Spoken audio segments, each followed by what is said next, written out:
Conception in Kansas City, Missouri. Coming at you live and hoping that everything is going well with you and your life.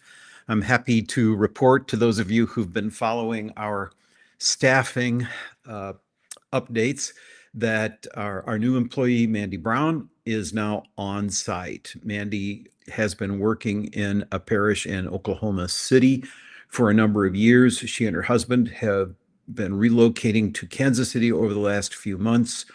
We have hired her as our associate. She's been working part-time and remote, but as of this week, she has arrived in Kansas City. She and her husband are in the house, and you'll be seeing a lot more of her now. And I think you're really going to enjoy her and the work that she'll bring to us. We're really blessed to have her on our staff.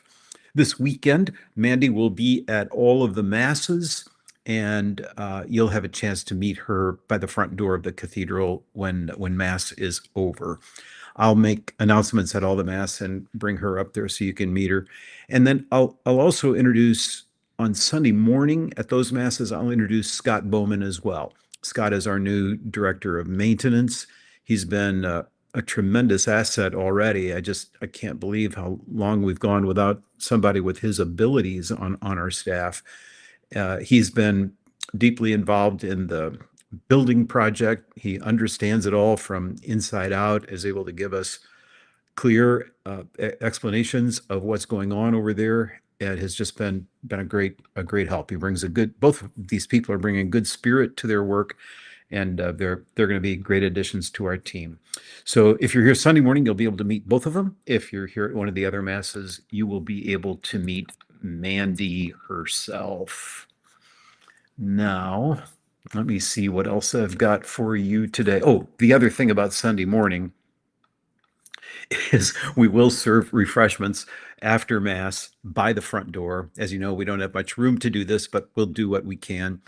We typically do coffee and donuts, but Adriana and Angelica from our staff, both Mexicanas by birth, they are going to provide pan dulce from one of the local pastelerias.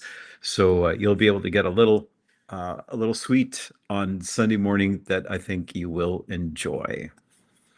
Sunday morning, Bishop Johnston will be celebrating both those masses. Nothing special going on. He just loves to drop anchor here when he can. This is a weekend when he had no other commitments, so he's going to be with us for the 33rd Sunday in ordinary time. I will celebrate reconciliation with you tomorrow afternoon, and I'll preside for that Mass. And then Father Riley will be here Sunday night to take care of you then. For the fundraising, thank you all for putting up with my repeated reminders, but it's really important that we get your pledges right now. We do this once a year, and this is it. This is our time when we need your support. The last report I got from the Diocesan Stewardship Office is that with the annual Catholic appeal, we have a goal of $43,000, and we've had 25 donors step up to contribute $16,000. So thank you. We're on our way. We have like 700 people who sign up as members of the cathedral. All those households. Would be nice to see some more of that coming forward.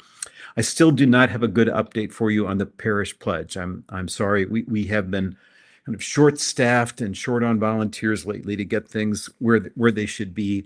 I was hoping to have an update for you today, but I don't. I know for sure that pledges have been coming in. Thank you. If you are in that pile of pledges that are still sitting on the desk, I will give everybody a full report as soon as I know. So please, again, if you haven't made your pledge to us, just let us know what you anticipate you can give over the coming year. It means a lot to us to hear from you and to know that we've got your skin in the game, as they say. So thanks so much for the continued support that you give.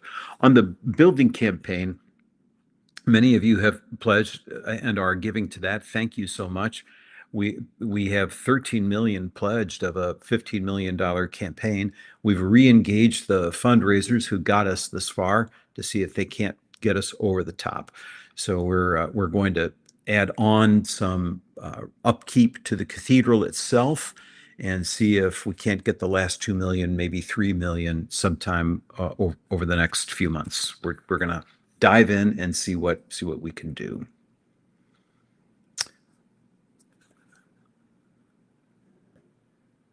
Okay, November is the month when we pray for the faithful departed. In fact, I'll talk a little about this in my homily tomorrow. If you have lost one of your loved ones, I encourage you to write their name in our book of remembrance. A dear friend of mine lost her life last week, Beth Schultz, so I've put her name in our Cathedral book of remembrance, and we're going to include Beth's name among the dead at all our masses this weekend. Her funeral was today in Alabama. Our daily mass goers have been shocked and saddened to hear the news of James, of the death of James. I'm sorry, I'm missing his name. I want to say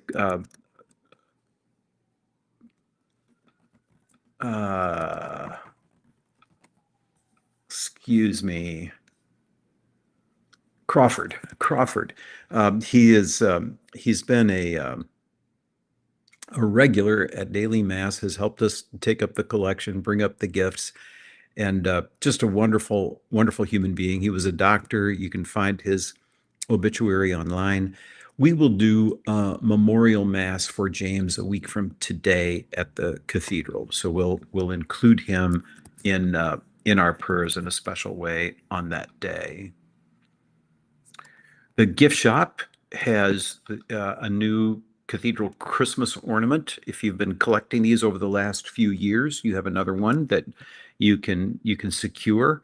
The gift shop is generally open after masses on the weekends, so please come join us. Another popular item at this time of year is memorial poinsettias, or a poinsettia that you'd like to purchase in honor of someone. You can find the forms at the cathedral or online for any of those. And the poinsettia will appear in the cathedral for Christmas. It'll help us with our decorations. And then after Christmas, you're welcome to take your poinsettia home with you. This Saturday, we have our monthly community meal. It'll be over at the Quaff at noon. Several members of the cathedral community will be there. There's no agenda. It's just a social gathering. It's pay your own way, but if you just want to sit down and have a glass of water with us, they'll make room for you at the table. So please come on over at noon on Saturday and meet some other people from the community. Monday, just this coming Monday, is the monthly meal that many of our members have been providing for our neighbors at the towers next door to us. We are so close to them, and many of them come over for daily mass, that we thought we would start this outreach to that community, and it's gone really, really well. So Monday is going to be a Thanksgiving dinner for them. We'll provide turkey and all the other things that go with it. So if you want to get in on that and help us serve that meal next door, you may do so. We've also added a place on our contribution page where you could make a gift toward the monthly meal at the towers. We're funding that out of the donations that people wish to give to make that happen. Then on Thanksgiving Day, coming up this Thursday, we will have mass, but it will be at 9 in the morning, not at the regular time in the middle of the day, but at 9. If you'd like to bring any food you want me to bless, or any drink you'd like me to bless, I am happy to do that as part of the Mass on Thanksgiving morning. We generally have a nice size gathering there. A few dozen people come, so please join us. I really appreciate everybody's patience while the parking situation is made better and better. We're going to get a nice lot on site again, probably by early summer, And even when that's here, we'll still be able to offer the option of the parking garage across the street. Thanks to everybody who came to the topping out celebration a few days back, or I guess it was a week ago today. We had a really pleasant day. A lot of people came. Some of our donors who've given quite a bit, some of our guests from Morning Glory Ministry, neighbors, and people who just some of the folks from Daily Mass, people who just wanted to come and see what's going on. It was really great, and I hope you've seen the progress on the building. It's just amazing how much it's taking shape day by day right now. Scott tells me that they're on schedule. It looks like they're moving fast and maybe they're ahead of schedule, but Scott says they're on schedule. So if we're praying, I've been put in charge of the weather. So I'm praying that we have a mild winter at 11th and Broadway. The rest of you can have whatever kind of winter you want, but I want it to be mild enough that we can get the new the roof onto the new building. Once we get it enclosed, then they'll really be able to make progress inside through the beginning of the new year. So we're hoping to get it open in the early part of summer, perhaps sometime in June. We're not announcing a date yet, but we're optimistic at this stage that things are going well. I think that's all I've got for you. Let me double check if I am forgetting anything.